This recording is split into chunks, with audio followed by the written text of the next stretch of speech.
Hi, this is an ending spoiler for the movie Texas Chainsaw 3D. I also have the spoiler written in the info section, so you can follow along.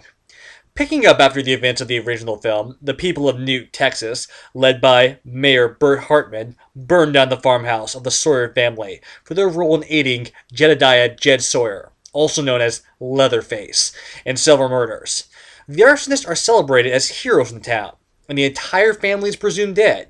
However, an infant, Edith Sawyer, is found by one of the townsmen, Gavin Miller, who promptly murders her mother, Loretta Sawyer, and adopts Edith with his wife Arlene. Decades later, Edith has been raised by Gavin and Arlene as Heather Miller.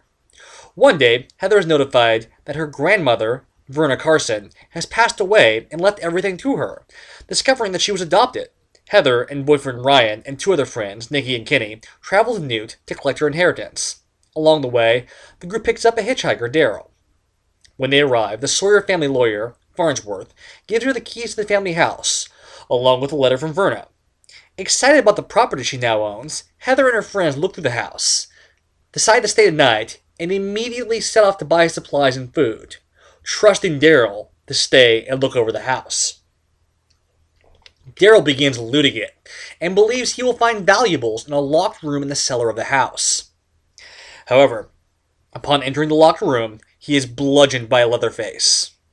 Heather and her friends return and discover the house has been ransacked, but choose to let it go. As Kenny prepares dinner, he finds the butler's cellar, where Darryl was killed, and Leatherface impales him on a hook. Heather finds a decomposing body upstairs and runs to find her friends, but she's knocked unconscious by Leatherface. Waking up in Leatherface's room, she manages to escape to the graveyard. Hearing the screams and chainsaw, Ryan and Nikki draw the attention of Leatherface, while Heather gets their van and picks up her friends. In the ensuing chase, Leatherface saws through one of the van's tires, causing it to crash and subsequently kill Ryan. Heather escapes and makes her way into a carnival, but Leatherface escapes the police, who are patrolling the grounds. Sheriff Hooper realizes that Leatherface survived the fire and is still alive.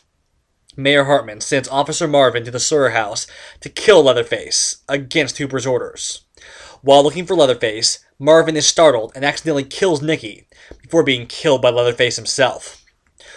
While at the station, Heather learns of what the townspeople did to her family and flees. She is soon caught by Hartman's son, Deputy Carl Hartman, who ties her up at the long-abandoned Sawyer slaughterhouse to lure Leatherface. Once there, Leatherface finds out that Heather is his cousin and cuts her ties, but attacked by Mayor Hartman and another. Ollie. As Heather hears her cousin being beaten, she decides to help him, killing Ollie with a pitchfork and giving Leatherface his chainsaw, which he uses to force Mayor Hartman into a meat grinder. Afterward, Heather and Leatherface return home, where Heather reads a letter from Verna that tells her that Leatherface will protect her in return for being taken care of. Realizing Leatherface is the only family she has left, Heather decides to stay with them. In the post-credits scene, Gavin and Arlene show up at the mansion to visit Heather, intending on greedily splitting her assets.